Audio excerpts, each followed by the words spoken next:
know you had a mailbox. We'll get started. Representative Belcher, you want to lead us off?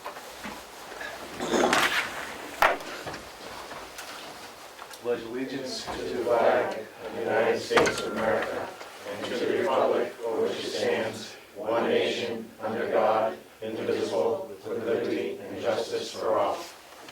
Welcome, everyone. Thank you for being here today. I know there's supposed to be a week off, but we got some items to take care of, and we should be out of here by tomorrow morning. All right.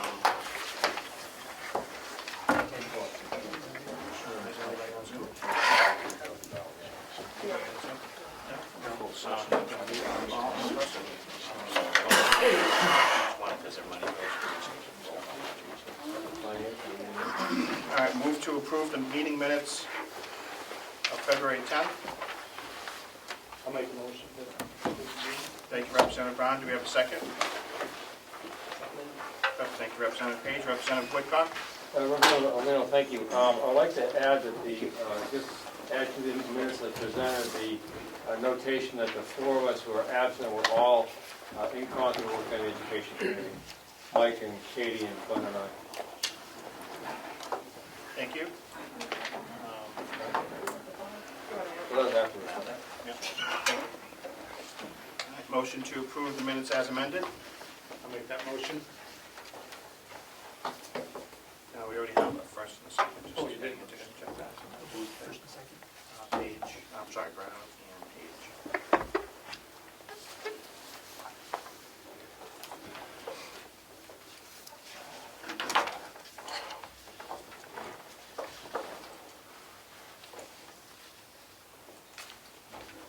This is supposed to be.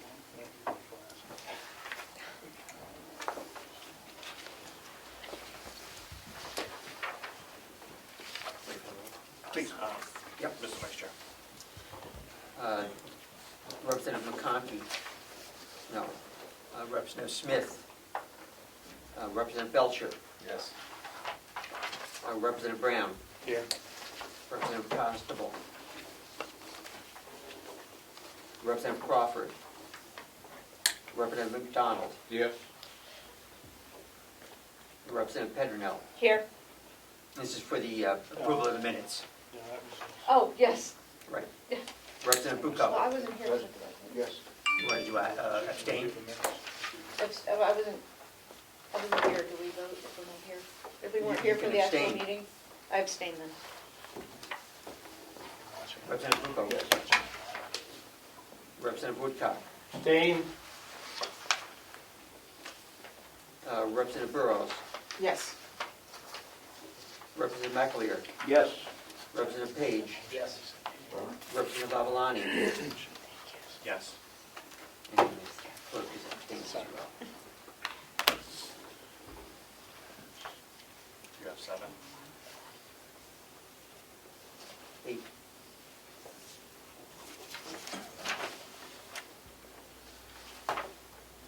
Four of you should have abstained. 4 of you should have abstained, right? There's one absent. Representative Belcher. He was- Oh, did I say, yeah. Yeah. Switch You want to abstain? That's fine, yeah, do Yeah, that. okay, cool, so that's 7, yes. That's why I was counting. Motion passes. Thank you. On to the convention budget. I just put in a couple extra meetings. We're going to have to meet to take care of the courthouse at some point. Yeah, as far as I know, we don't have anything to vote on yet. Right. So that'll be another meeting, and I'm sure something else will come up this year.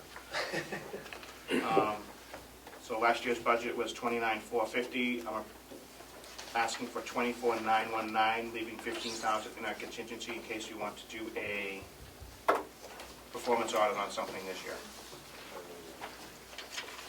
Any questions? Can you tell us where we are? Convention. Okay, Right. thank you, sir.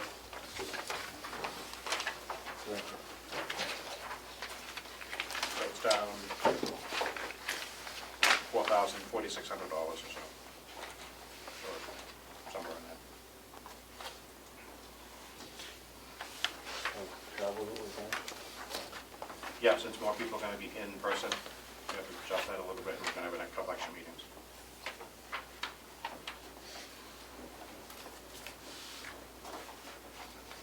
Motion to, So which amount are we proposing? Improvised. 24,919. motion to approve. So move. Thank you, Representative Woodcock. Do we have a second? Second. Thank you, Representative Patino. Any questions? Ms. Clark? Clerk votes yes. Representative Belcher, Yes. Representative Brown, Yes. Representative McDonald, Yes. Representative Pedernell, Yes. Representative Buchko, Yes. Representative Woodcock, Yes. Representative Burrows, Yes. Representative McAleer, Yes. Representative Page, Yes. and Chairman Avalani. Yes.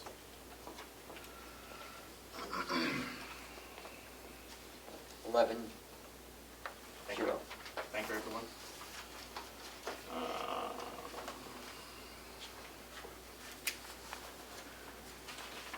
You're up, Bob. County facilities? Yep. We already discussed that at the last meeting. The only thing that was on the table, I thought, was the disposition of the courthouse. Correct. Do you have any numbers that we could use if it was April 1st? Since it's already gone illegal, I'm pretty sure this should be relatively soon, and we should see it come before us. So you want to vote on this? I would, and we can always go back and make changes Okay. if we have to. All right. Yep, I'm trying to pare us down, so All right, we're going to have to do this on the fly. I wasn't... certainly I can. thought that you would postpone this to the next one, but we can do the math. So how about we hear the things that will be taken out, if it was that, and then we'll take it up on the Okay. 10th. All right. We'll have a clearer picture by then. 4195 is county facilities, and it's broken up between 901, 902, and 903. 901 being the administration building, 902 being the annex, and 903 being the courthouse. So any line that has 903 being the courthouse would come out. So you're looking at 029, fees and services of $2,600. Electricity, which is 061, 903, $3,000 would come out. The propane/oil line, which is 065.903, that's the big one, $30,000, that would come out. 081-903, maintenance line, $6,000, that would come out. Property tax, which is 085-903, that would come out. That's it. Excuse me, Mr. Chairman. Representative Brown. Can you just explain to me again that point of discussion about why we're talking about taking this at that time? The commissioners have a buyer for the courthouse. They've approved whatever they needed to approve. It's gone to legal for paperwork. So when it comes back, it will be before us to approve. So the anticipation is that would happen. The anticipation would be before April 1st, so we can get it out of this Okay. budget. Thank you.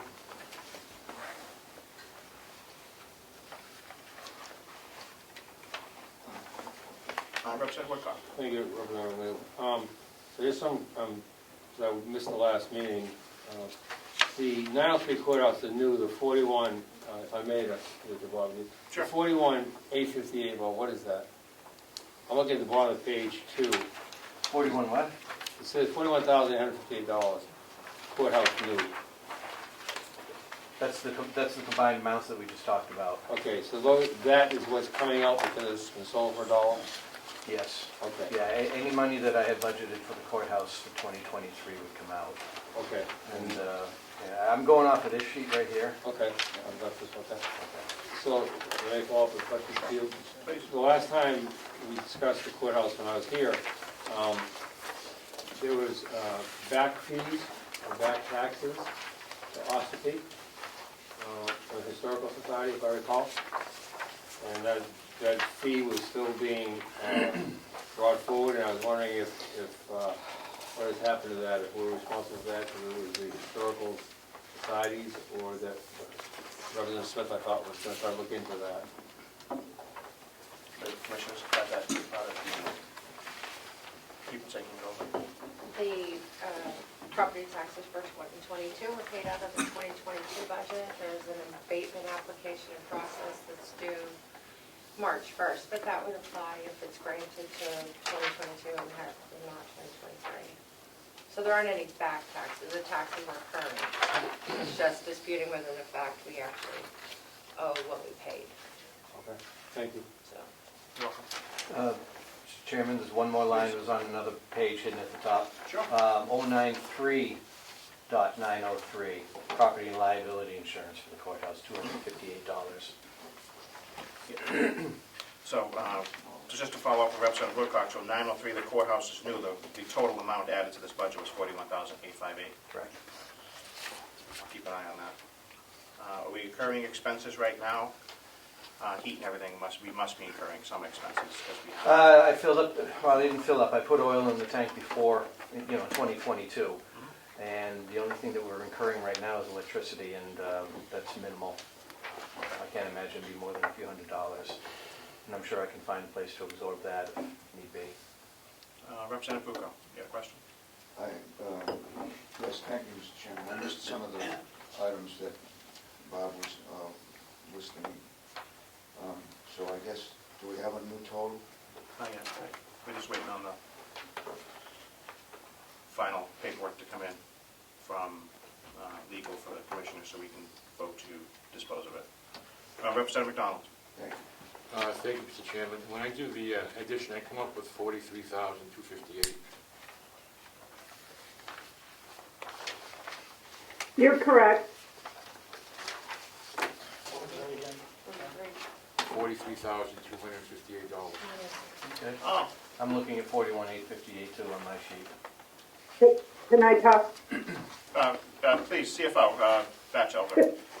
Yeah, there's a 2,000, the property taxes weren't in when we originally did this formula.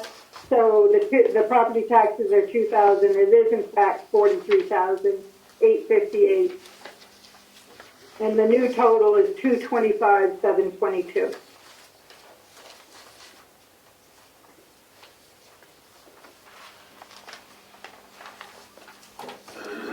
But we're going to leave something in these lines because there's going to be some cost while we transfer over, right? So we should wait to do this. I imagine that insurance, we'd have to be responsible for the first quarter. Property tax, we'd be responsible for the first quarter. Electricity, whatever electricity is used for the first quarter. I have no idea what those numbers would be. Can't imagine they'd be more than 1,000 or 2. Is there any other Might as well wait until the 10th, I Yep. think. You want to try Not and pull those together for the 10th? Yeah, yeah. Hopefully Sure. we'll get it this week or early next week at the commissioners meeting, and maybe we can get a dispose of it on the 10th. Yeah, it'll be a pretty close estimate. Yeah, that's all we need. Okay. Because I'm sure we can always do a transfer if we need to. Okay. Thank you. Thank you, Bob. Moving on, any further questions for Director Murray? Moving on to grants, which is section 200. Which is next up in your book, packet.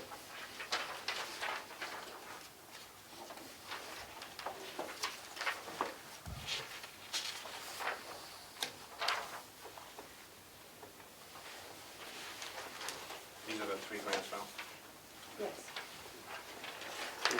There's actually only 2 for 2023. The PREA grant ended in 2022. Just victim services and mental health grant.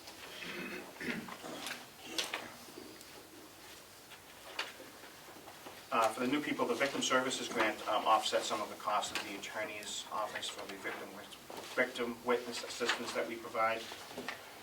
So this is an offsetting grant for some of that cost. And the mental health grant is the same thing at the jail. It's to offset some of the cost of the new program. If the captain would like to speak to that briefly. Yeah, absolutely. It's a grant that we've done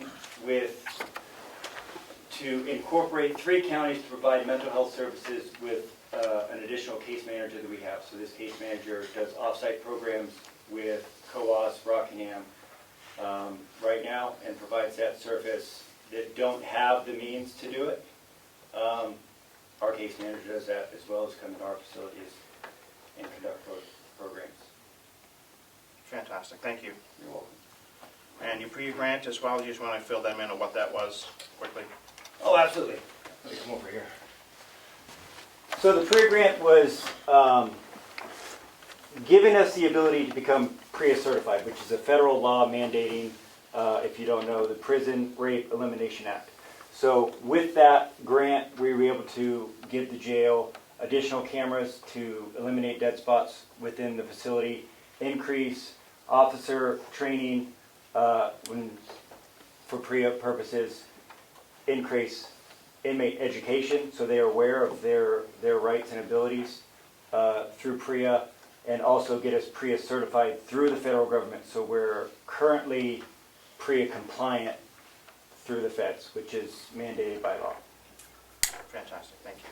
So that also helps with any federal grants moving forward in relation to corrections.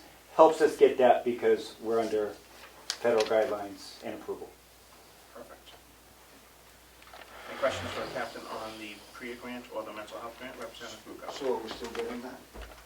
The PREA grant, no, it ended because they became compliant. Thank you. Correct. Motion to approve 15500 for grants. So moved. Thank you, Representative Woodcock. Do we have a second? Second. Thank you, Representative Page. Any discussion? Mr. Clark? Presiding Mr. Vice Chair. The clerk votes yes. Representative Belcher, Yes. Representative Brown, Yes. Representative McDonald, Yes. Representative Petronell, Yes. Representative Bucco, Yes. Representative Woodcock, Yes. Representative Burrows, Yes. Representative McAleer, Yes. Representative Page, Yes. Chairman Avalani. Yes. Thank you. 11-0. Thank you. We also have, while we have the captain at the chair, you have corrections income on your large sheet. 3403 is the department number, 31, 33, 40, and 42.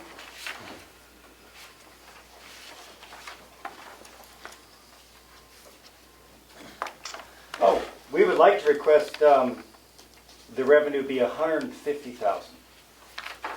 We understand that we went over $200,000 this year, but with trends within the bail and correctional kind of setting, the amount of transfers that we're getting from other facilities is smaller. We're not getting the state prison transfers that we thought and hoping that we were going to get based off trends in the community when it comes to corrections. Rockingham is not sending us as many as they once were because of same trends. We're not getting that big influx of federal inmates going to Stratford, which gives us the influx for about a month from the Stratfords that we used to have in the past. So we'd like to bring it back down to $150,000 because of trends that are happening within bail. Just people aren't going to jail for long periods of time like they used to. The court system's keeping them out of jail and not sentencing them to as long periods of time, so we're not getting the transfers from outside facilities to us. Thank you. And which line would you like reduced? The borders line is $150,000 and state borders is $5,000 currently. The county borders, please. We can still do our best because we have that contract with the state to try to squeeze them for a couple more inmates a year, but the county borders is where we're lacking because of the court system. All right. Mr. Chairman? Representative Brown. Just a clarification, so this is temporary housing of inmates from other counties and the state facilities? Correct. Temporary meaning as long as they're held within the court allows them to stay. That's how long we hold them. With Rockingham, it's their females because they don't house females there for long periods of time. So once they hit a certain days in their facility, they transfer them out. We're just not receiving as many as we once did because everybody's populations are getting a little bit smaller, especially on the female and male end of it. Thank you. Representative Cordell. What is the female number that we have currently housed? Less than 10, which before that we were almost in the end of the 20s. So we're less than 10, and probably half of that is outside. The other half is inside.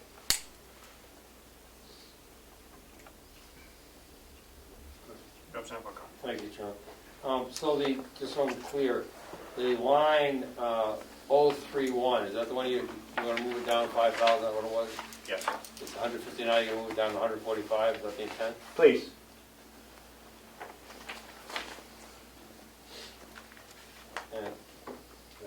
Please. Can you explain the commissary profits and the jail income, why there's no projected revenue for next year?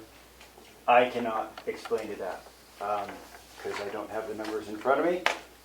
That would be a question for Superintendent Eldridge. Because they're both zero for next year. Well, I mean, we can't explain how much an inmate, particular inmate, is going to be spending through that time period, and I wouldn't have a good answer for you if I tried to make one up. CFO Batchelder, do you have a overview on that by chance? Yeah, it's just an offsetting line to expenses, and I don't believe they budgeted any expenses in that. It's generated from the commissary and it's put into a special account that is used for items that are not in the budget that the superintendent brings in front of the commissioner. So I believe that's why it's not part of the budget per se. Does that make sense? Thank you. Yep. Motion to approve the new number of 150,000. So moved. Thank you. Do you have a second? Second. What's the base number, the base number, total number? Total number is 150, but we'll adjust the 031 to 145. Ready? Yep. Vice Chair votes yes. Representative Belcher. Yes. Representative Brown. Yes. Representative McDonald. Yes. Representative Pedernal. Yes. Representative Bucco. Yes. Representative Woodcock. Yes. Representative Burrows. Yes. Representative McAleer. Yes. Representative Page. Yes. Chairman Avalani. Yes. 11-0. Thank you. Thank you, Ken. Thank you. Have a good day. We will have the sheriff's income. Is he here today? See if he's available. Or one of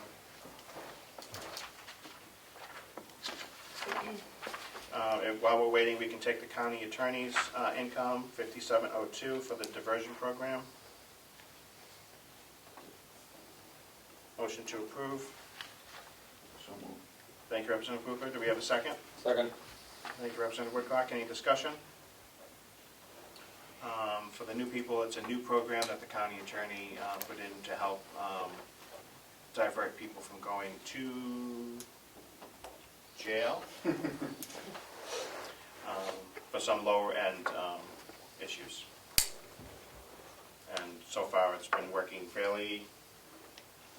I'm not Okay. associated with Okay, no program. worries.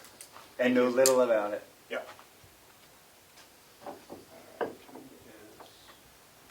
Any further questions?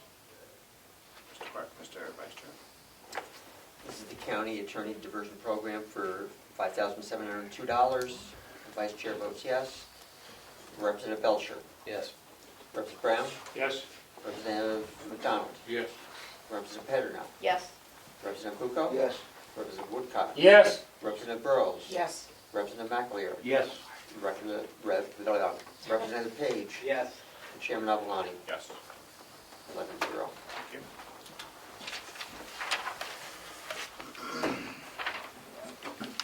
Thank you, Sheriff, for being with us. Morning. Just want to go over quickly your income.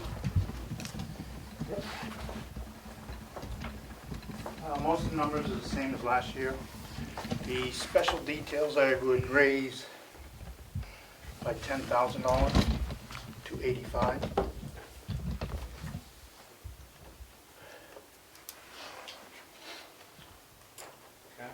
This increase from the DTF grant.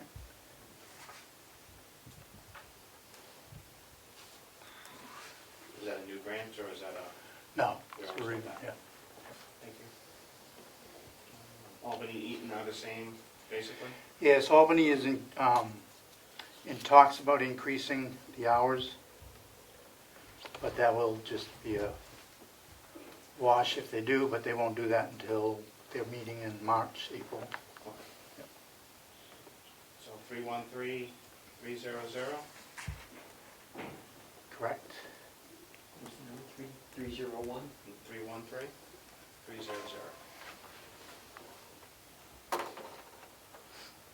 Increasing the special detail line to 85,000. Any questions for the sheriff on his revenue? Representative Woodcock. Thank you, Mr. Chairman. Good morning. Come on. Dispatch income, just I don't understand what it is, nor do I understand why it went down. It went down because the town of Milton Fire pulled away and went to Stratford County Okay. because they upgraded their system. So the income you're seeing is from, if I remember right, Which was 3,000 to 500. yeah. The town of Tuftonboro helped pay for a E-line Okay. that was put in with the new tower system. Okay, that's why I said Yep. just 5, thank you. Thank you. You're welcome. Representative Cordell. Just touch on the other income. I think we always ask about other income and what's covered there. That is from fines from alcohol possessions, juvenile transports, things like that. Thank you. And if there's cruiser sales and anything like that. Any of those coming up this year? There might be one, yes, or two Thank you. by the end of the year. Any further questions for the sheriff on his income? Motion to approve. So move. Thank you, Representative Woodcock. Do we have a second? I'll second. Thank you, Representative McAleer. Any further questions? Mr. Clerk, New number, please. Hmm? The new number. 313-300. Thank you. Vice Chair votes yes. Representative Belcher. Yes. Representative Brennan. Yes. Representative McDonald. Yes. Representative Petternow. Yes. Representative Bucco. Yes. Representative Woodcock. Yes. Representative Burrows. Yes. Representative McAleer. Yes. Representative Page. Yes. Chairman Avalani. Yes. 11-0. Thank you, Sheriff. Thank you. Do we have something else from you down the road, capital improvement? Yes. Thank you. Thank you. DPW and water. I did not request the DPW director to attend. He's out cleaning up snow this morning, unless you need him, I can have him come over. No, I think that's pretty, I think we know what all that's about. There was a request from the clerk to provide their December 31st revenue, so you have that in your packet as well to see.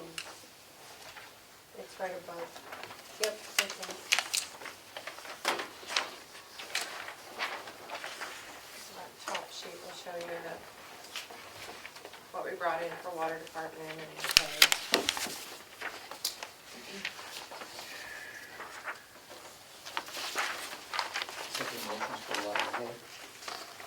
Yes, they're in two different departments.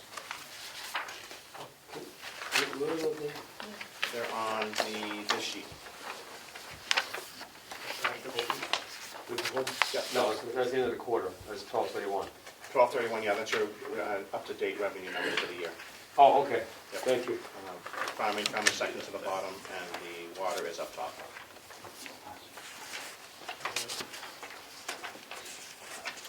It also gives you all the year-to-date, basically, on all of the revenue. per department.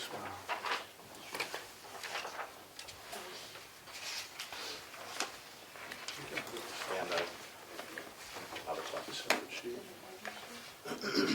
I may have missed the comment, like Mr. Singer, on the sale of hay. Yep. You may have gone over during budget at the other meeting, but where we brought in last year for around $19,000. This year we're budgeting $30 dollars. 30% higher. The reason why we expect to be better than hay growth next year. The year-to-date for '22 is $43,360. Next column over. Okay, 42. So, They're budgeting down a little bit. okay. Yeah, No, yeah. Thank you. Yeah, so for the month to date for, I'm guessing December was $17,870. Okay. Thank you.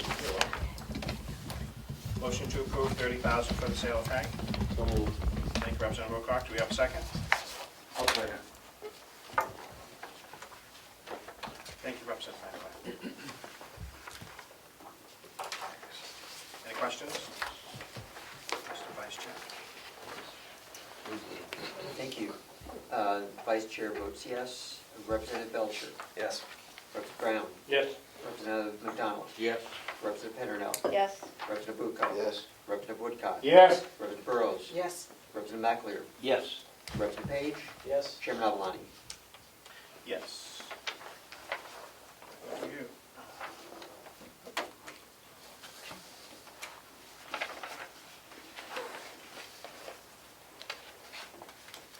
Water Department is top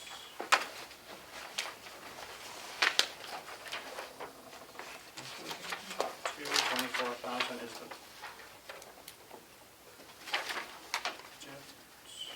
It's the same.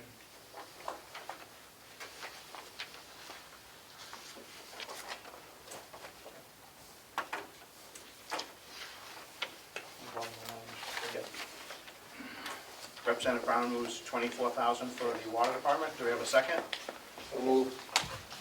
Thank you, Representative Page. Any discussion?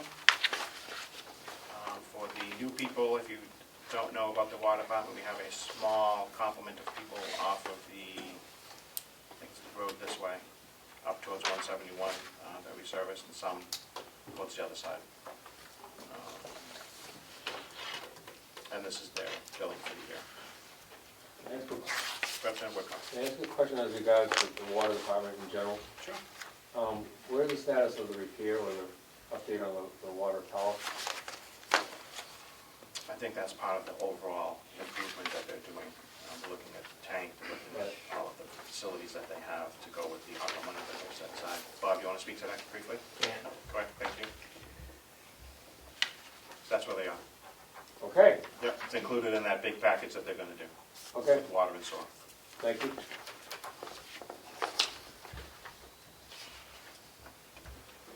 Ready? Any further questions? Mr. Vice Chair. Vice Chair votes yes. Representative Belcher. Yes. Representative Brown. Yes. Representative McDonald. Yes. Representative Petronell. Yes. Representative Bucco. Yes. Representative Woodcock. Yes. Representative Burrows. Yes. Representative McAleer. Yes. Representative Page. Yes. Chairman Avalani. Yes. 11-0. Thank you. Mountain View Community, the subcommittee met last week, week before. They're going over the expenditures, they're still waiting on the contract. And they adopted the revenues of 1,228,258. So that is the recommendation to the full delegation. Motion to approve. I'll make that motion, Mr. Chairman. Thank you, Representative Brown. Do we have a second? Second. They're both. Representative Burrows. Just a question. Sure. This is the number recommended by the subcommittee, is that correct? The subcommittee and the commissioners. Okay. Yeah. There was some discussion about the co-share, but I think we got some extra this year because of some grants that came in. Any discussion on the nursing home revenue?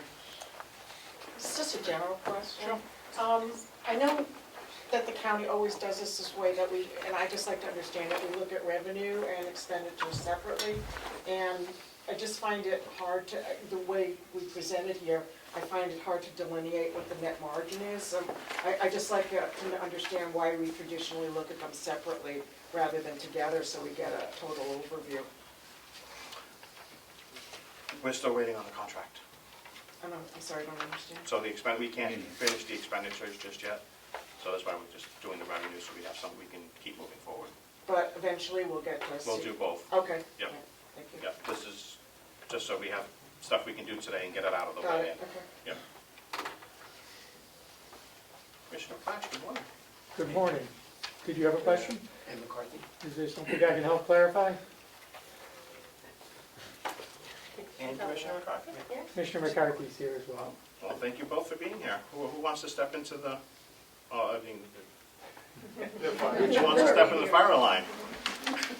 I'm happy to help in any way I can. All right, thank you.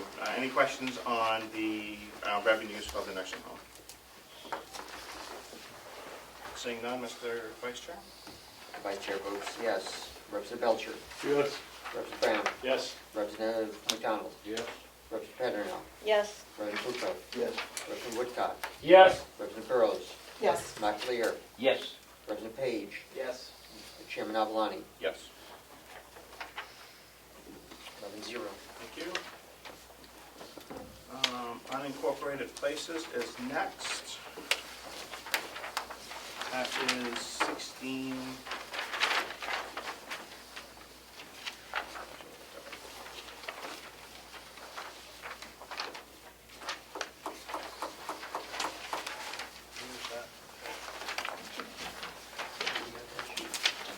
This is the top of the first page under revenue. Yep. Oh. On year-to-date, Yep. Chris?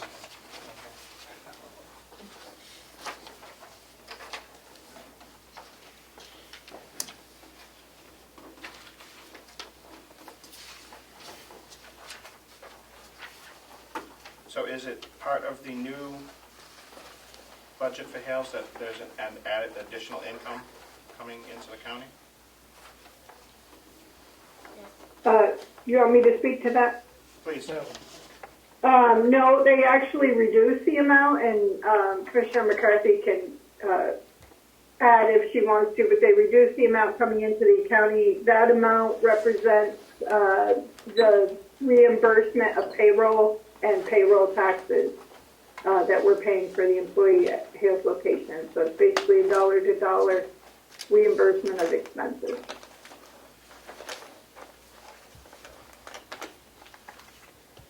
So at 16, you're asking for 16,000 instead of 9, or has that been reduced?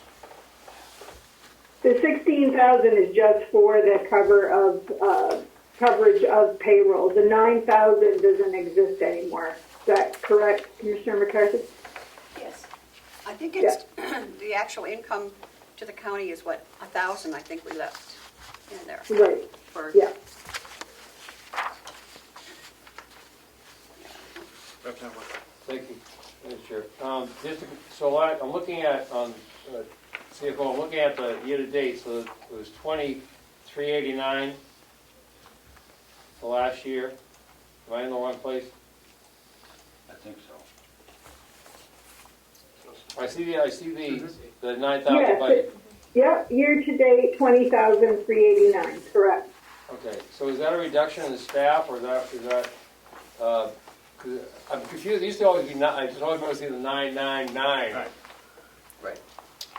Okay, so in 2022, there was a payment from Hale's location to the county, and in addition, reimbursement for the employee's salary and payroll appropriated payroll taxes. In 23, that 9,000 is going down to 1,000, and the remainder, the 15,000, covers the payroll and the payroll appropriate payroll taxes. Thank you. Yep. Thank you. With that, do we have a motion to approve? So moved. Thank you, Representative Woodcock. Do we have a second?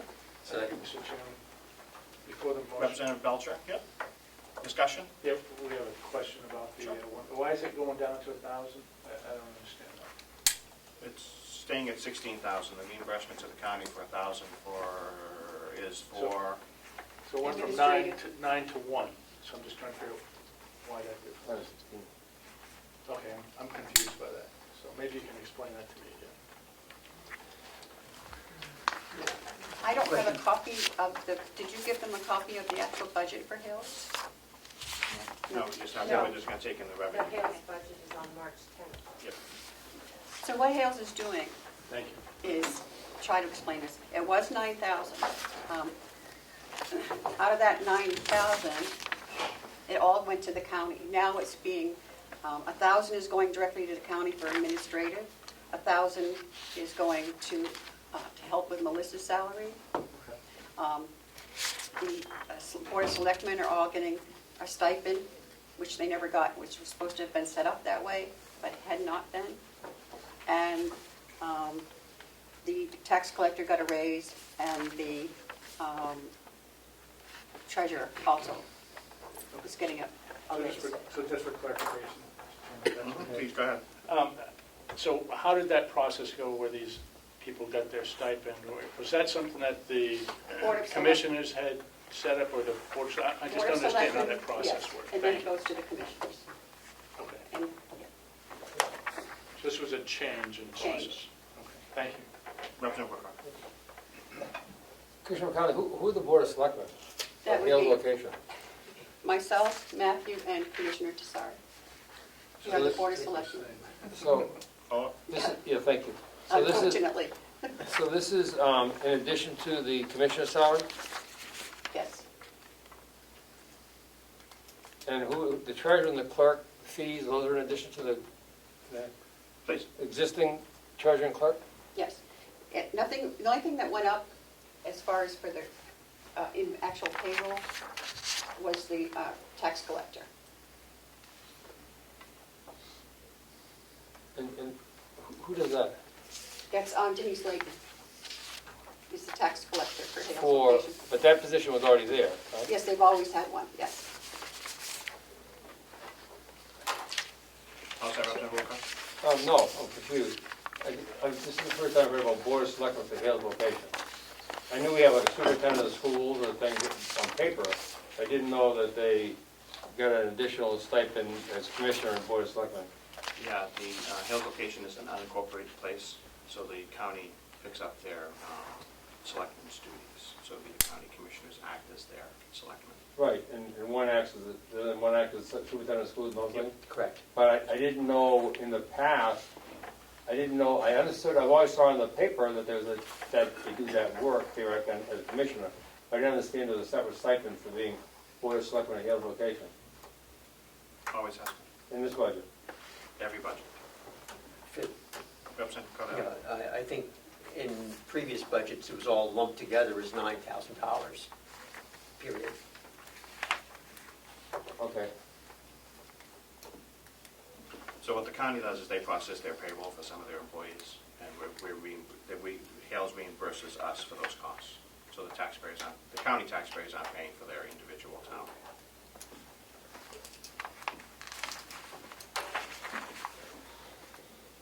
Representative Brown. So, along the same line, basically, my understanding is that the commissioners always had those duties, that they're always paid for them. This is just identified clearly that that fee goes to them through that It's process. clearly delineated now. Thank you. Thank you.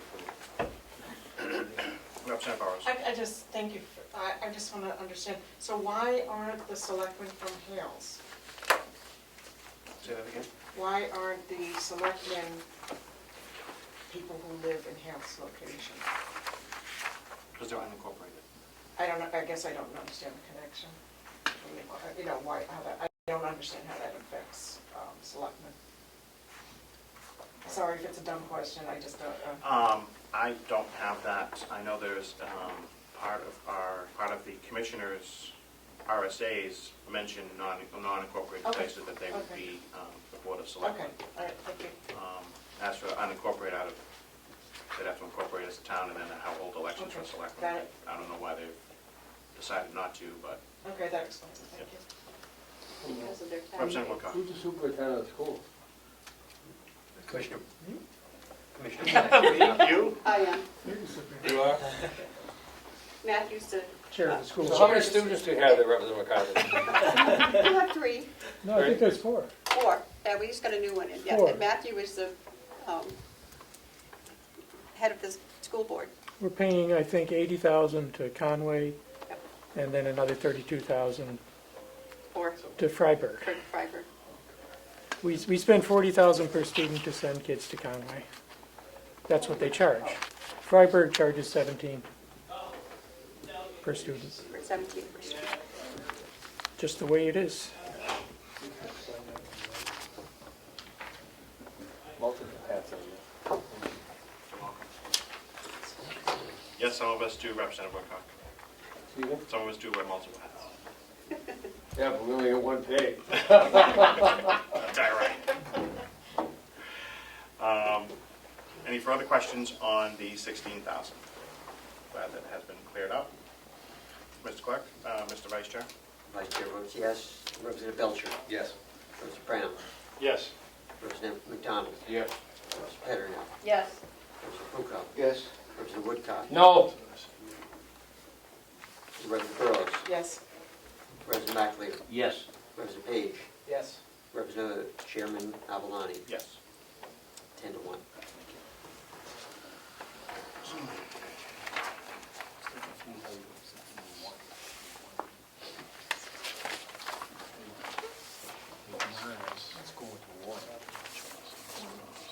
CFO Batchelder, on the interest income,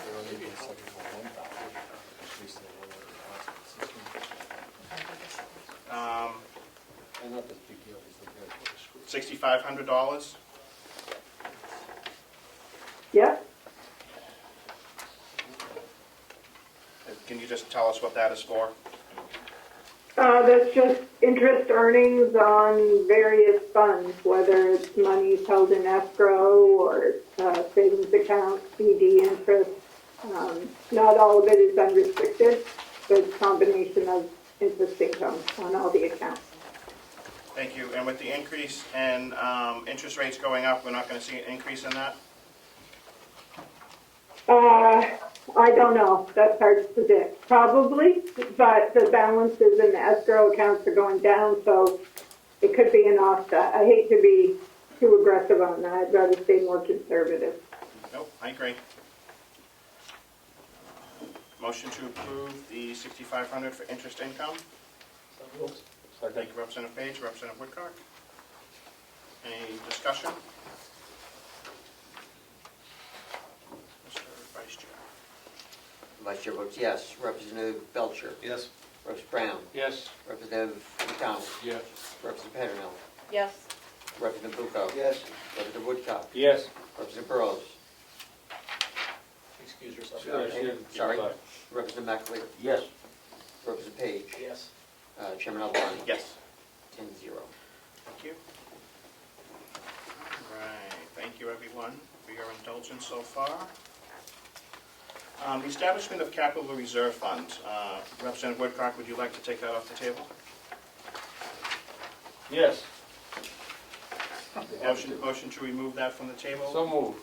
Thank you, Representative Woodcock. Do we have a second? Second. Thank you, Representative Page. Mr. Clark? Oh, I'm sorry. Mr. Vice Chair. Who's the motion in second? Woodcock Page.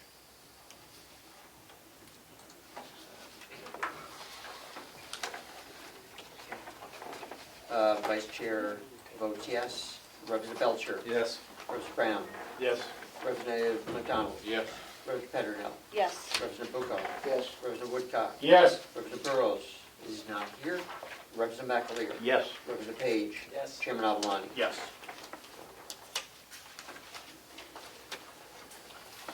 Thank you.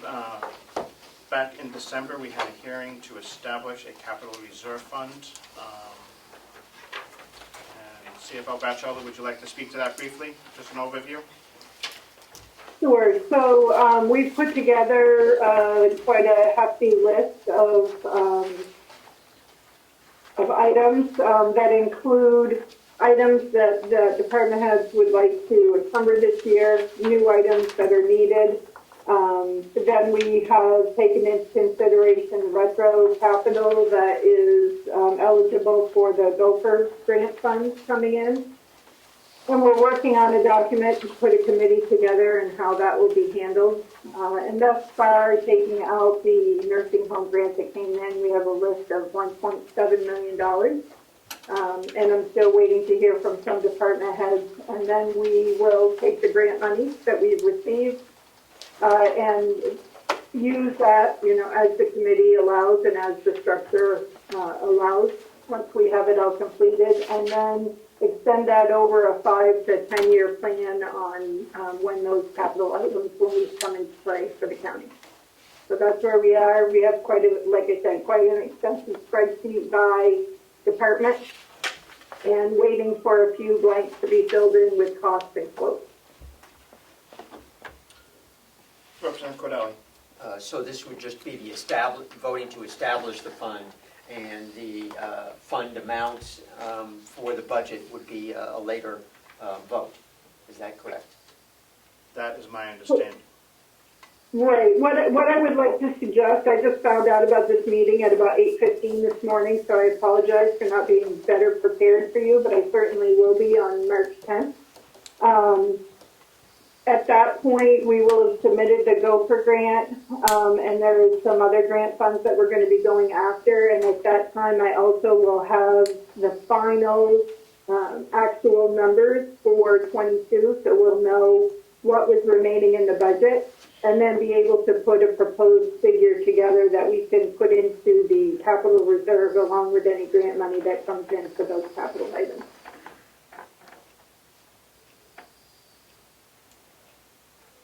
Representative McAleer. Just, thank you. Do you have a target number at all? Well, the Gopher grant is about $360,000. And my rough numbers, again, not complete and not finalized, are that we at least have about $200,000 that we could put into the capital reserve of unspent funds in various departments for 2022.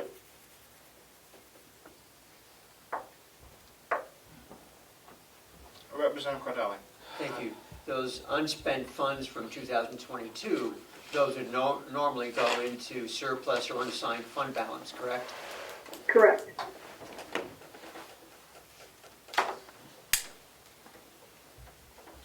Representative Wilcox. Thank you. So on does this impact the projection on the 007 line of surplus to reduce taxes? Well, that line was a line that we put in back in November when we put the budget together to balance the budget. We came up with a suggested tax line, and then the offset was the surplus. Again, I don't have final numbers for you, but for the March 10th I will, and suggestions for what that number should be. Yeah. Please. I understand that, thank you. But the further question is, does the capital, is your intent sort of part of the capital, new capital fund to transfer money out of this fund into that? Is that what you're thinking, some leftover money for the departments? Or is that something else? I'm a little confused.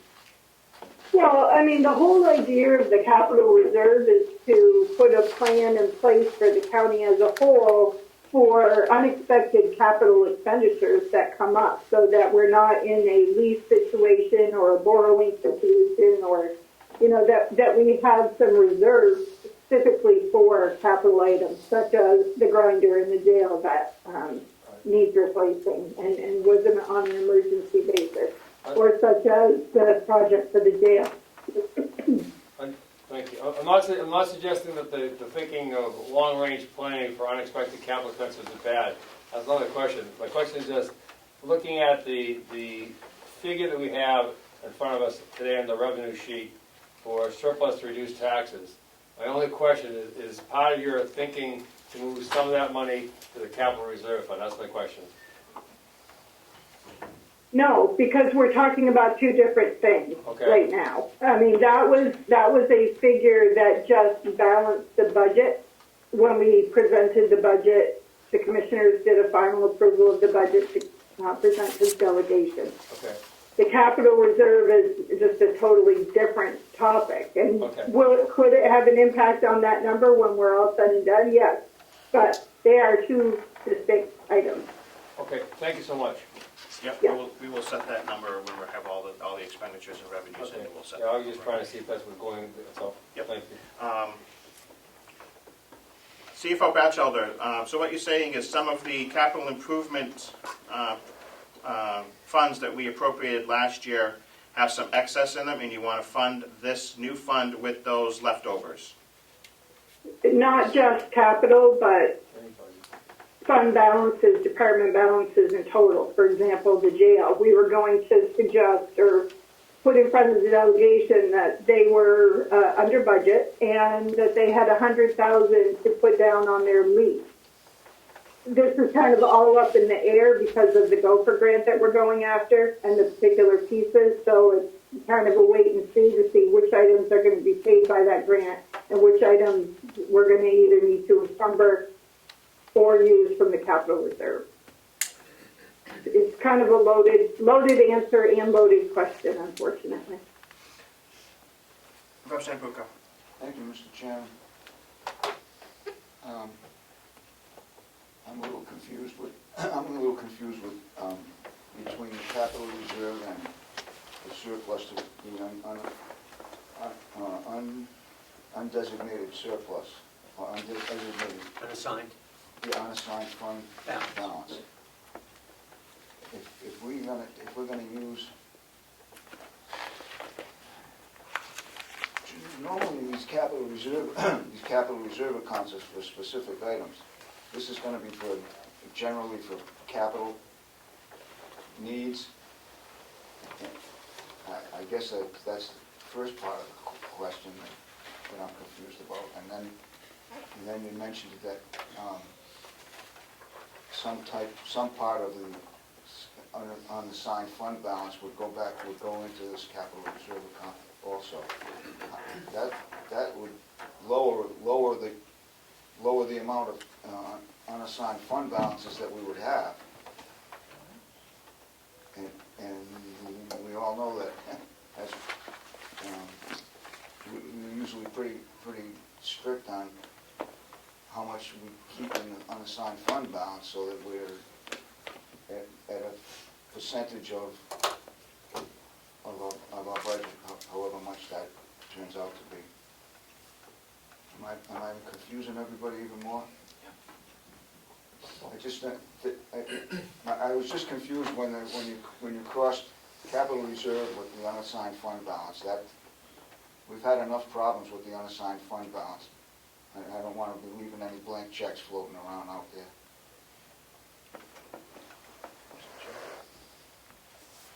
Is that a question? I don't know.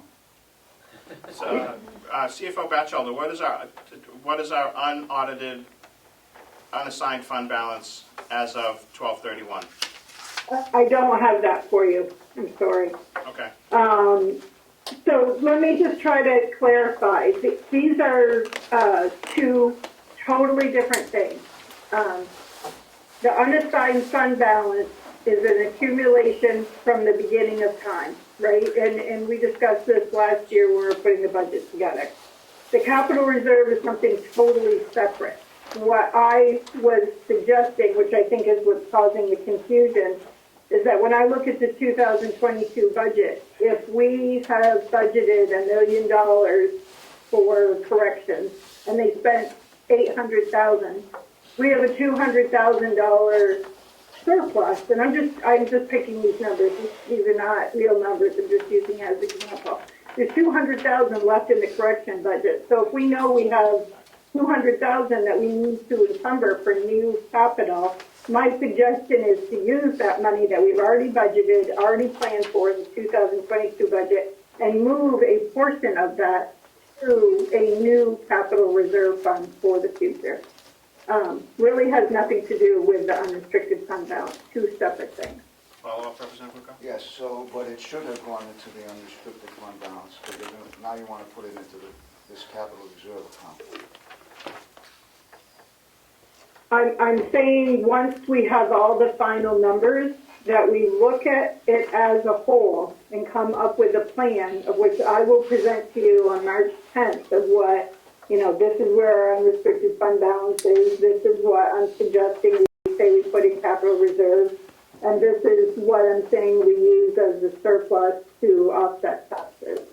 I'll come up with those figures for you, but I do not have them for you today. Follow up? No, but you said that the unrestricted fund balance and the capital reserve account are two separate things. Correct. But you made a statement that crossed them and made them part of the same discussion. I don't like the idea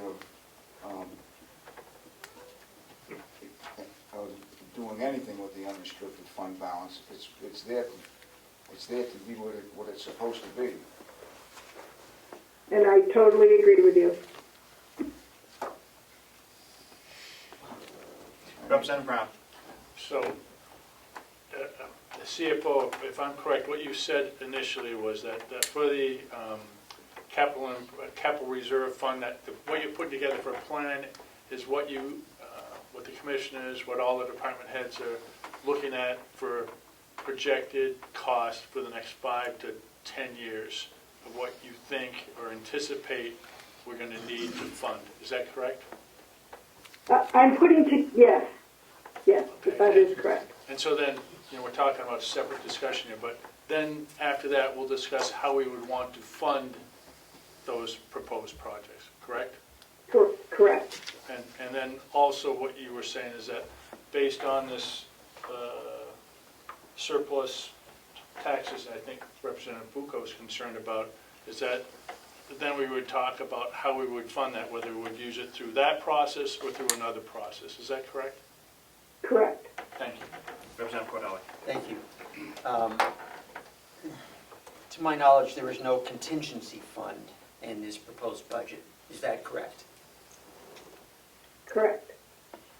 It sounds like from earlier comments that this capital reserve fund would be akin to a contingency fund, but for capital projects. We have always resisted, to my way of thinking, contingency funds because that increases property taxes on our residents with no known purpose.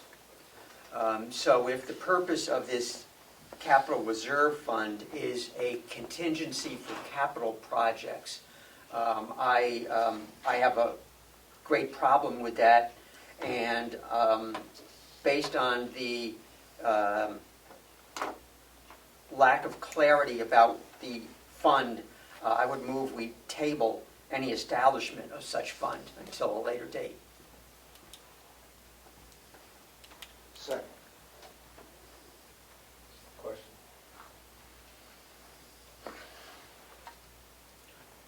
Thank you. So, if I understand what Representative Cordelli is saying, the philosophy of it, and I'm not suggesting it's bad, but the question is, the initial vote we took a few minutes ago was to establish a fund that has $0 in it.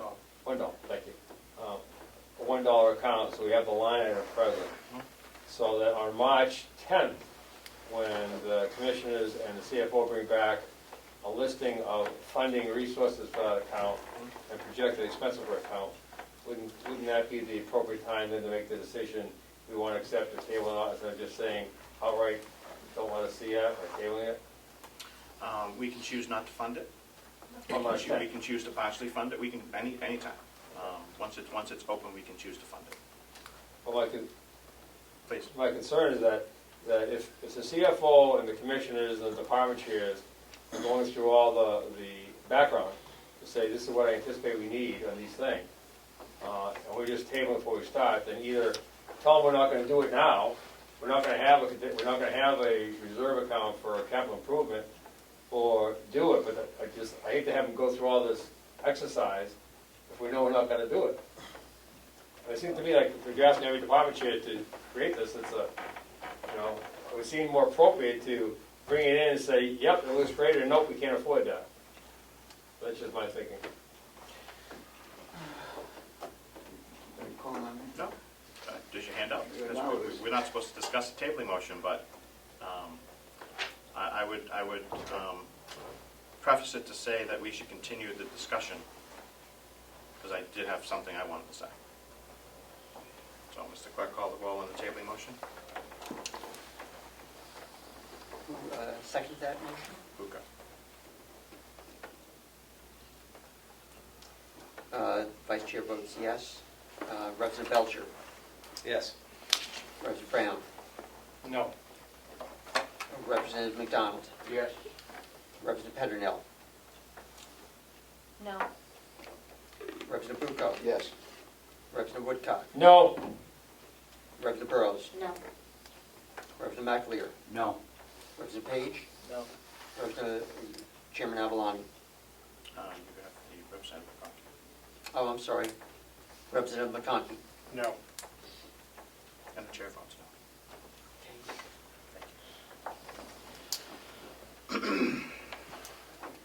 All right. CFO Batchelder, through the years I have always advocated for a capital reserve fund, non-lapsing, so we can put some money in it every year to offset some of the emergencies that we come up with.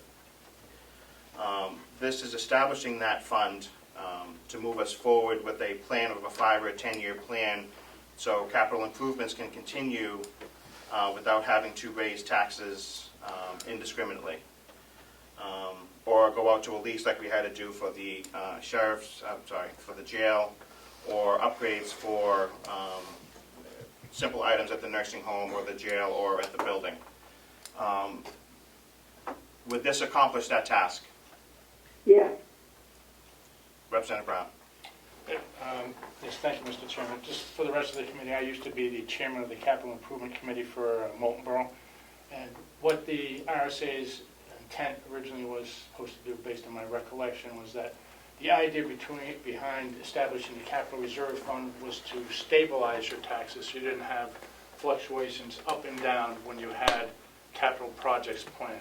So for the rest of the committee, I would ask that you research that and look into that. I think this is a good plan to look at the long-term costs for the county and make sure that we're looking forward as far as what we know we're going to need to spend, so we can establish a level, or at least a reasonably level tax rate for our people in the county. Thank you.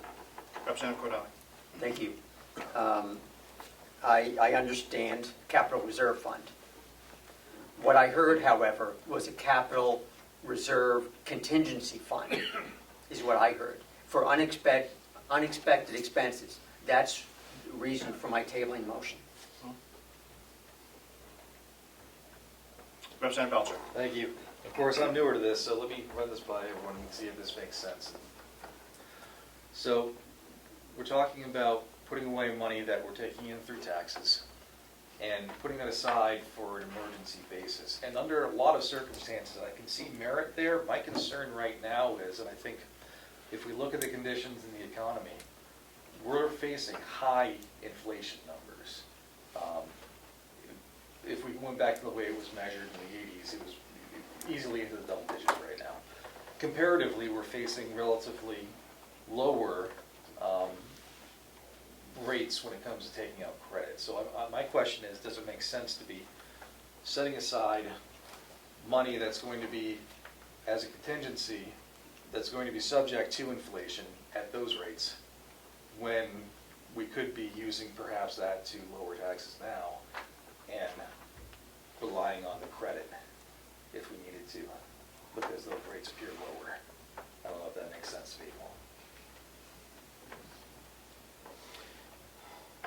does to an extent. The reason that we have the lease over at the jail is because we had to borrow, instead of having some type of reserve fund that we could have dipped into partially to offset some of that cost. Like we put money aside for new cruisers for the sheriff. We put money aside for new trucks. We put money aside for, but every year we have to budget that. So if a reserve was established, we could fund the sheriff's cruisers out of that fund, and and then replenish it the following year, or put 10,000 in a year or 20,000 in a year just to build that fund back up so we can buy 2 cruisers every other year. Representative Brown. Unless I'm wrong. Thank you. Just to clarify that, it's not for contingency capital reserve fund. Based on what the CFO said, these are for projected projects that we know the commissioners and the management team for the county project as real costs. So the idea is to put money ahead, not necessarily ahead, but you project the cruiser, you project the improvement on the nursing home. You project those costs so that you have a more level tax rate for the taxpayers. So they know what to anticipate instead of having to deal with an unplanned cost that will cost us considerably more. So it's not a contingency plan. This is based on realistic plans that the commissioners and the management team here, who we have to have some faith in, that they project as real costs coming forward. Thank you. Representative McDonald. So just so I'm clear, all the money that's left over from this past budget is going to be used to offset taxes. Is that correct? No. You want to use some of that to set up these other funds? I don't want to use any of it. It's going to be whatever we decide. Okay, because I always thought that if you had that type of fund, it had to show up in the budget. So we'd have one for public works, one for whatever, county attorney, one for the sheriff, and all that money, that fund never go in there, would show up in the budget itself. So we'd increase the budget by, say, $200,000. Whatever number they pick, they choose, commissioners choose.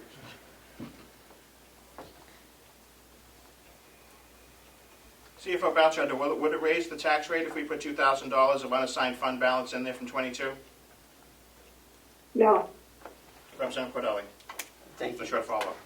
Hold on. Yep. It's Your follow-up? still taking money that we have left over from not to use to cut back the taxes. It should be a different line out for next year, and not taking the money that we've had set in, that it's supposed to go back to everybody. Our unassigned fund balance is higher than 2.9 million. Okay. Considerably, would be my guess. Representative Cordelli. Thank you. I want to repeat what I said a few minutes ago. I know what a capital reserve fund is. We have had a spreadsheet for several years of projects laid out for a number of years for all the departments. If the purpose is to set up a reserve fund for those specific projects, that's one thing. But that's not what I heard. I heard that this was going to be a contingency fund for capital reserve items. That's my objection.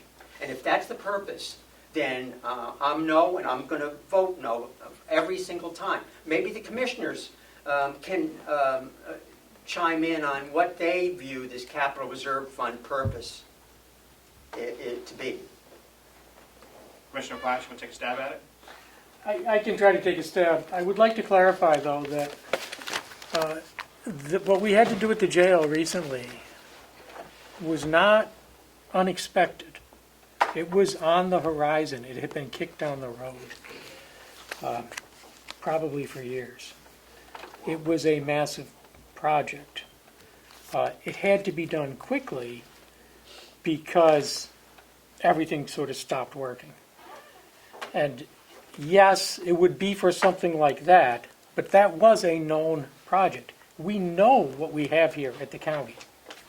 I mean, we can sit down with Bob and we will know what's coming up.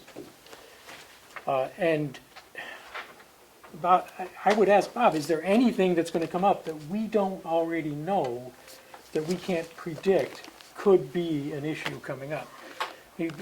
We have a list of all our equipment. We have a list of all our operations. We know what is at the nursing home. We know when it was purchased. We know how old it is. We know on the horizon when it's going to have to be fixed. Sometimes they break sooner. And so then we have to deal with it. But we know what's out there. We know what the liabilities are. We know when a parking lot is going to have to, this parking lot is developing issues. It's going to have to be fixed someday.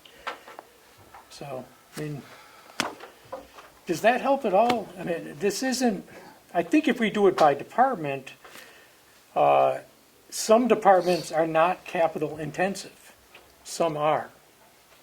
We know the jail is, we know the nursing home is, we know the grounds, the water system. So, and our buildings themselves and the building systems, they're capital intensive. So. Representative Bucco, did you have a question? Yes, I did. Thank you, Mr. Chairman. For me or Commissioner Blatch? Well, it's motivated by what you just said. If you have a department that has capital needs, then you set up a capital reserve account for that need, and you fund it each year in the budget. You don't just say, well, we might need it for something, and we're going to figure out how much we have to put into it later. You know, I also serve as a commissioner on the County Village Fire District. We have capital reserve accounts, separate ones for fire trucks, for buildings, for water systems, and we fund them every year. Each year we put a little bit in, and we schedule the repair work that, or we schedule whatever's going to have to be done. So I agree with Representative Padelli. I don't think we should be setting up an account that just says, well, we'll use this, maybe have to use this, we might have a problem. And just one other follow-up I wanted to. Sure. And when it comes to this, the undesignated fund balance, we've had so much trouble with that. At one point, like I don't remember what year it was, 2010, 2015, we were told we had $4 million in this undesignated fund balance, and we ended up we were $400,000 in the hole. So anytime this thing comes up, my ears perk right up, because I don't really want to be fooling around with this at all. I don't know how it got put into this conversation, but I guess that's the end of whatever. Representative McAleer. I'm a trustee of the trust funds in Jackson, and we do exactly what you say, Tom. Every year we'll put in something to buy school buses, to buy fire engines, et cetera, et cetera. But I also concur with Representative Brown. I mean, there are a bunch of things that come up that are totally unexpected, and by incrementally funding this unexpected, you're going to level out taxes rather than some big disaster happens and you have to go to you have to either go borrow the money or go to the town and say, sorry folks, we got to really raise taxes this year. I'm all for, having a capital reserve fund, a rainy day fund for the unexpected, and that's what I think we're talking about. Who's next? One second. Representative Belcher. Thank you. To Commissioner Platch, I think this is really going to help clarify it for me. So we're talking about a fund here that it's not likely to just sit there and waiting for a rainy day. We're talking about something that's going to experience a high rate of utilization for items that you more or less know are on the horizon. I think it works both ways. If we create one fund, I mean, if you want to create 20 different capital reserve funds, that's a different issue. We're looking at creating one fund. And then it becomes a question of how much to put in it. If you put $5,000 in this year, it means you've created the fund, it's there. Next year you could put in more. We're going from having nothing to having a fund. Representative Brown. Just to clarify what Representative McAleer said, when I was the chairman in Moultonborough, we established a certain percentage of funds that were available for capital improvement, capital projects like fire trucks, that type of thing, police cruisers, all that stuff. we established at a certain percentage. But every year, we established it at a certain rate for the long term, typically 5 years or more. But what happened as, let's say, the sheriff came in and said, I've got a problem with my jail. We have a capital fund for certain projects, for the grounds, for the water treatment plant. And having worked as maintenance manager for UPS, we have certain projects that we plan to do. But if another project that's more critical comes up, we'll defer that cost because we have a budget to spend on capital projects. We'll defer that cost, like that police cruiser, for another year and say, this other piece of infrastructure broke down. As part of our reserve funds, we're going to switch this out so that the taxpayers don't have a higher tax. We buy the fire engine or the police cruiser, okay, anyways, because it was in the capital plan. But we may decide that we can defer that because we've had a more critical issue coming up. But we still have a capital fund, reserve fund, that we have planned for those long-term projects, 5 years or longer, that we plan to use based on the best guess by our management team, okay? If something comes up that's more critical during that time period, we can defer the other project. Now, some people might say, well, gee, if you could defer it, you should have deferred it anyways. You can defer it at a cost typically, but it's still less expensive than deferring the more critical item. So it's still a capital plan that you're looking at, that you actually have a realistic plan that your management team has established. This is what we really need to spend. But if something else comes up more critical, you can defer something else and do this. So you actually have a plan that makes our tax rate more level. And that's what the RSA say it's for. Thank you. Representative Cordelli. I'll pass. Thank you.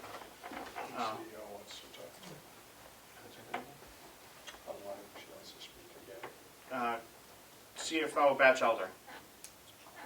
Yeah, I just wanted to clarify, Representative Cordelli, that it's not I don't consider it a contingency fund. I'm looking at a spreadsheet here that's about 75 lines long, with each broken down by each department with very specific projects and capital needs, and working on extending that over the next 5 years. So we do have costs, we have specific projects, we have input from department, and it will be part of the capital budget moving forward unless we establish the capital reserve. So there is a specific definition to the project.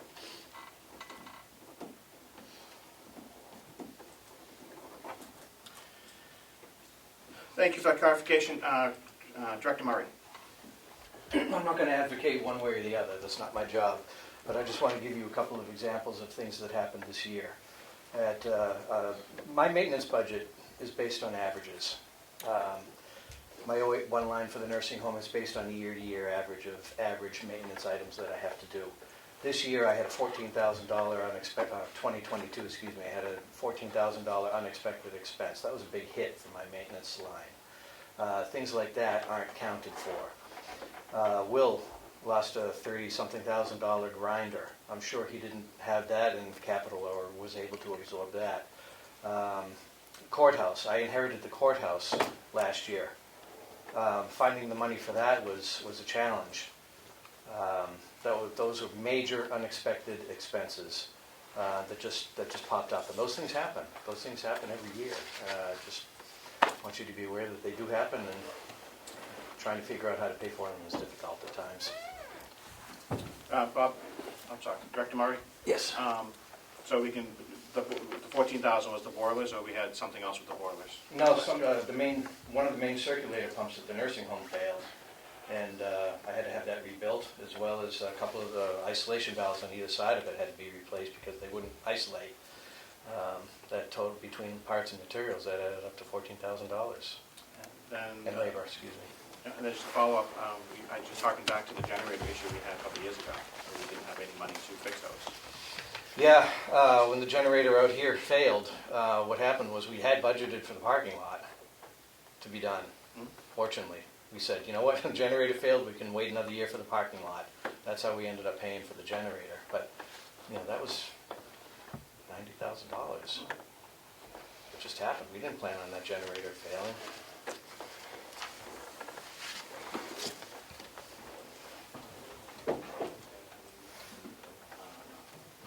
Representative Cordelli. And just to follow up on that, I take it that that generator repair was paid for from the budget? Yeah, because we came to the Thank you. delegation, at a delegation meeting and asked to repurpose the funding for the parking lot. We said, well, you know, we'll sacrifice the parking lot for another year to do the generator. That was the line item transfer? Correct. Yes, thank you.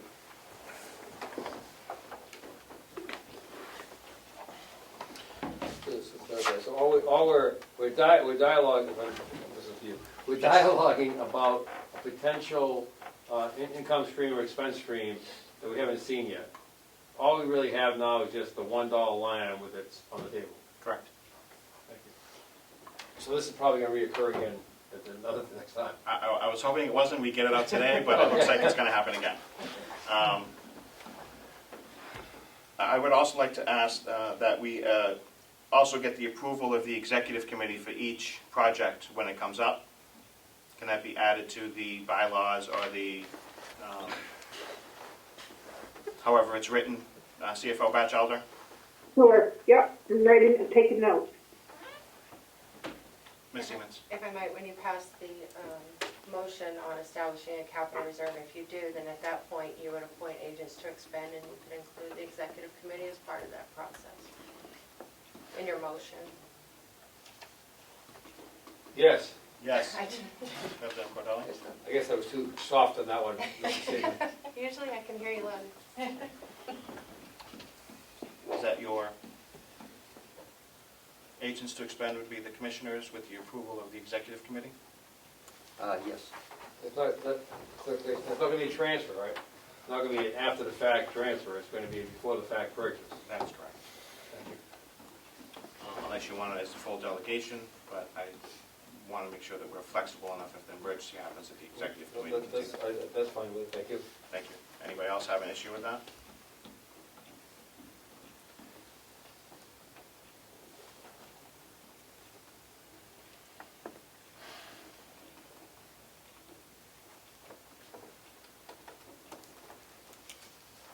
Moved by Representative Cordelli. Do we have a second?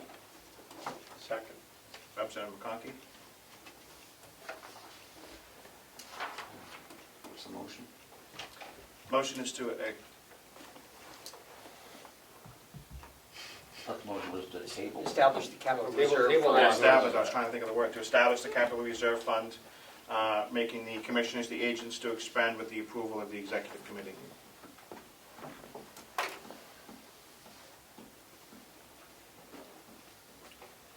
Representative Cordelli was the first motion, Representative McConkey was the second. And we're funding it with $1.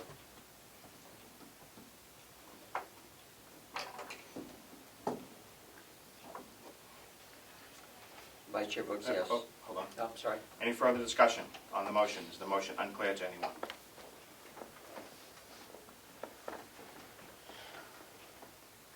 Mr. Vice Chair. Votes yes. Representative McConkey. Yes. Representative Belcher. Yes. Representative Bound. Yes. Representative McDonald. Yes. Representative Petronell. Yes. Representative Bucco. No. Representative Woodcock. Yes. Representative Burrows. Yes. Representative McAleer. Yes. Representative Page. Yes. Chairman Avalani. Yes. Item number 1. Should we have 12? Yes. Thank you.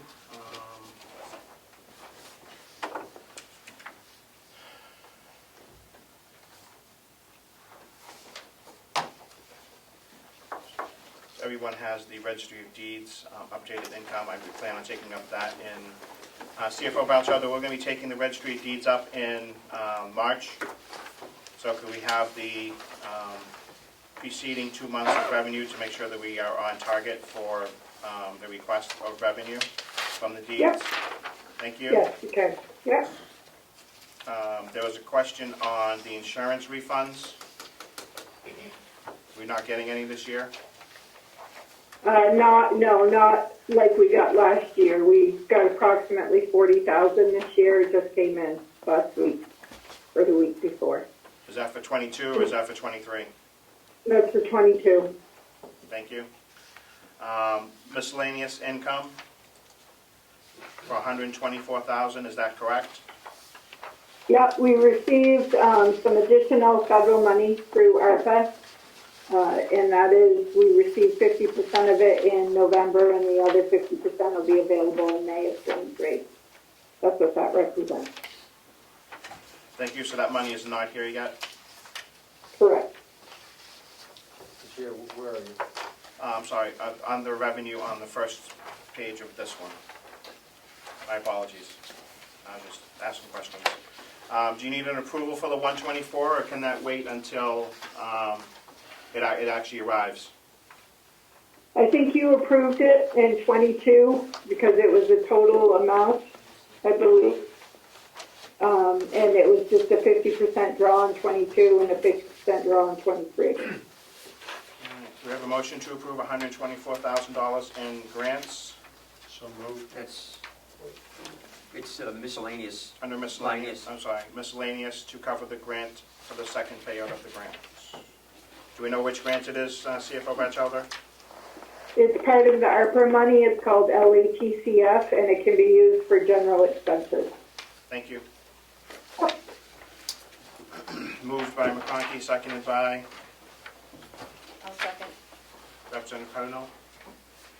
Any discussion? I think that was Mr. Vice Chair. Yep, just, are you running through line by line numbers?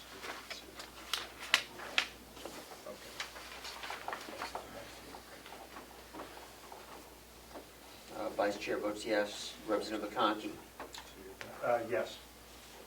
Representative Belcher. Yes. Representative Brown. Yes. Representative McDonald. Yes. Representative Petronel. Yes. Representative Bucco. Yes. Representative Woodcock. Yes. Representative Burrows. Yes. Representative Backleer. Yes. Representative Page. Yes. Chairman Avalani.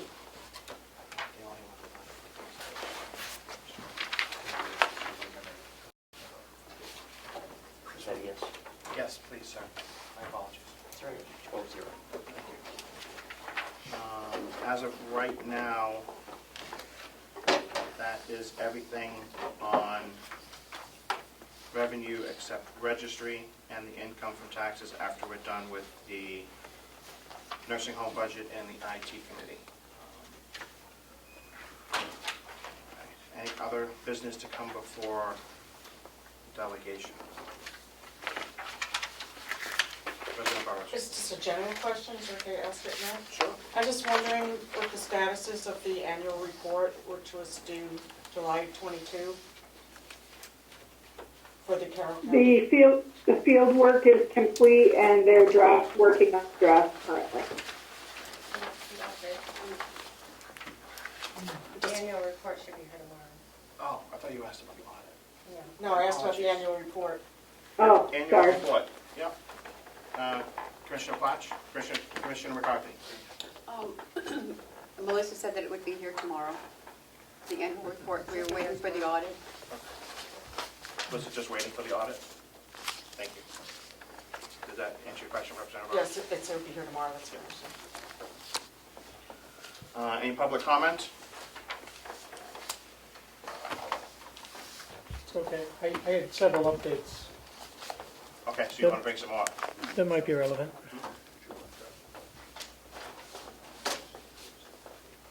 No. So other business, you want to bring some updates on? The old courthouse, we've accepted a bid.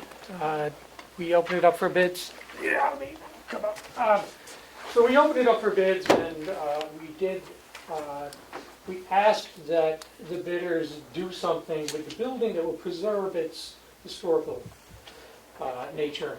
And we did receive one bid from a charter school. We've accepted it, and we're in the process of working out an agreement with them. The general outline is they'll pay $1 and reimburse us for whatever oil we put in the tank. And will have a reversionary right for 5 years or possibly longer if they don't begin operations as a charter school. They will preserve the courtroom as a courtroom, and they'll be using it as a courtroom. And so that looks promising, and that would happen, I believe, sometime later this year is when we'd be looking at the actual transfer. So Correct. I think, before next winter. Melissa, did you send out the packet to the delegation? Yes. Yeah. Okay, so you you're have all aware, that okay. information. Okay. I'm aware of that. Just a question is, so that this is going to take longer than our budget process? It might not. It might be right at the end of March. So. Okay, because our discussion with Bob was we were looking at some of the reductions for the courthouse prior to the end of our budget. We're hoping to get the contract back from the attorneys, It's at the attorneys now. at the attorneys now, and so that you can have it for your March meeting, because you guys have to vote on it. Yep. Yeah. Okay. So. Thank you. And we're working at the union at the nursing home. We're in the midst of negotiations. We have already put a strong proposal on the table, the largest, which will include the largest raise they've ever seen. I don't know how that's going to affect the budget yet. We should know, hopefully, soon, because we don't have the final numbers. Okay. The subcommittee is holding the expenditures side for the approval of that contract. Yeah. And then we will take care of that at a future date if we need to. Finally, there was interest in the delegation has expressed interest and asked the question, would we make land available at the county for development, for workforce housing? And so I've been exploring that. We've been looking into that. I've had meetings, conversations in a meeting with Wendy Scribner at UNH, and we've tried to identify land that is of low value for agriculture, low value for trees, low value for habitat, but near the water system, so we have water available near the electrical lines that run through, access to the road, and wouldn't interfere with what we're doing with the hayfields. There might be room even on the land for solar development, and we found some land. I put together a little sort of conceptual drawing working with an architect. I've spoken with some developers. There would be interest in doing this. There's no specifics that have been put together yet. Nothing could happen without consent of the delegation, obviously, under the law. So I would ask for an indication of whether this is something worthwhile to go forward with. I can show you a conceptual drawing if you're interested in seeing that, and maybe you don't have to answer today, but perhaps soon you could give some kind of indication. Representative McConkey. Thank you, Mr. Chairman, and thank you, Commissioner Flash, for starting in on this subject. I would ask that the chairman appoint, at least, and I have interest, a couple members in there. I have been involved in so many charrette processes with so many towns that if you get too far into the process, and then you reveal the plan, one person can throw everything out. So I think we should have involvement in that process. And when I hear that we are not considering some of our land because it might be high-yield hay property, when I look at my income for my hay property and know how much it would cost us for ourselves to produce that hay, I don't think that's a dynamic that we should have in there. So I'd like to be involved. I think the delegation should have involvement. And I'm all for the project. I'm all for the project. Because when I look at all of the counties throughout the state and all of the lands that we own, I think it makes sense. So thank you for the work. I just think we should be in there at the ground level. McConkey moves that we set a subcommittee for discussions with the commissioners on usage of the county land. I second that motion. Thank you, Representative Brown.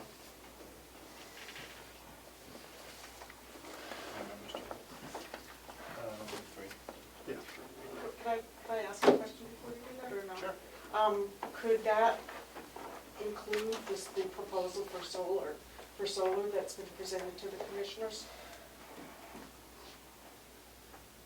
I don't see why not. I think everything should be on the table if there's a discussion about using lands for certain items. Okay. Oh, yeah, so we haven't seen a firm proposal, but one of the things, when we met with the group from Sandwich was, we have to figure out where to put it. And so it would fit naturally within the confines of workforce housing development, and we've looked at this as a means for addressing problems the county faces. And we do have 3 identifiable problems that I believe we need to address as a commissioner that would help us to hire people here at the county and would help businesses to have families with people looking for jobs, you know, in the area. So we could spur the economy this way. It's hard for families to find housing.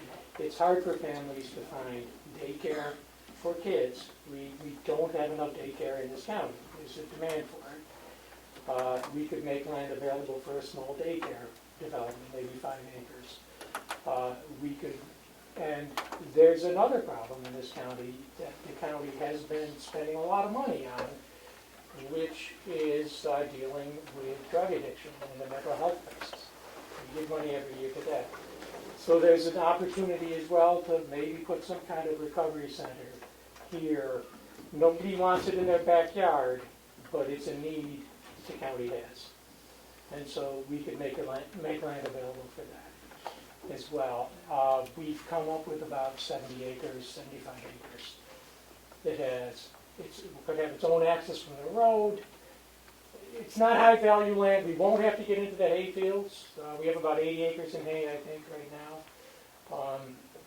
It's not wetlands. It wouldn't interfere with our existing septic. It's near enough to the water that we could expand our water system without too much trouble. That would have to be rolled into the cost of the development. I would expect some kind of fair market value for the land, I would hope. So there's a lot of parameters that need to be discussed, and I would welcome this being an interactive process with the delegation on board before we get too far down the line, because we don't want to do all this work unless we know we're all on the same page. I would tend to agree. Representative Bowers on the question. Yeah, I just want to add that I think the solar should have high priority because of the benefit to taxpayers. I mean, I'm in contact with the group in Sandwich, and it sounds like and it was a well thought out proposal that it could be significant savings to the county and to taxpayers.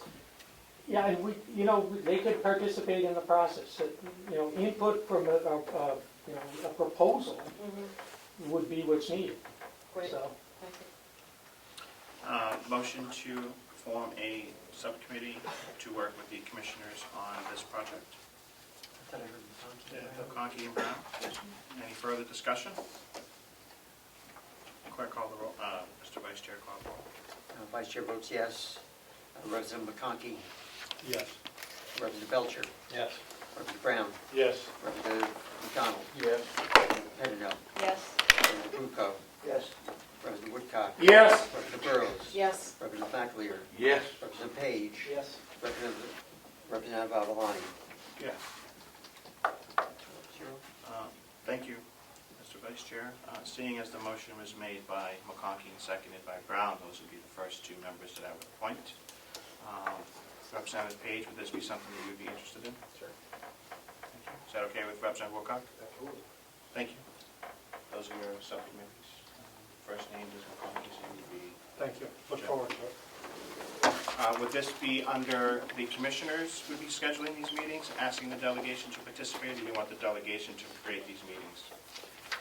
The commissioners are happy to do that. I don't know that all the commissioners will participate in the meeting. That would make it a commissioners meeting, but we'll figure that out. The sooner the better to move forward with this. Well, we've given you 3 of our members, so as soon as you'd like to schedule that, you let the chair know, and I will let the listen know that you'll let the chair know, I'll let the subcommittee know. We'll work with our chair to make this happen. Thank you. You're welcome. Anything else to come before the delegation? Any public comment? Seeing none, we will recess this meeting until the 10th. The 10th, we will be having a public hearing on the Hales location budget. We will be finishing up anything that comes before the delegation. We will be waiting on the IT budgets, and we're also waiting on the nursing home expenditures, and we will be clearing up anything we've missed. Registry income would be the last thing we would take up to make sure we have 2 months of revenues to make sure that we're budgeting appropriately. Barring anything else, I'm hoping to be done on the 10th. That will also include the capital improvement. Yes. Yes, we will have clarification on that for everyone. I did. Be on the 10th as well. I'm hoping to be done, barring anything that happens after that.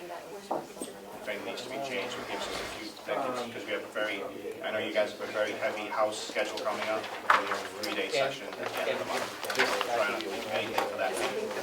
Trying to be done early. Can you work 10 To the establishment. with Rick so he can be here? I'm not sure. Yeah, I'll talk to you tomorrow. The sign-up sheet for delegation members is up here. Attendance sheet is here, make sure everyone signs it, then it's here, it's coming around to my right.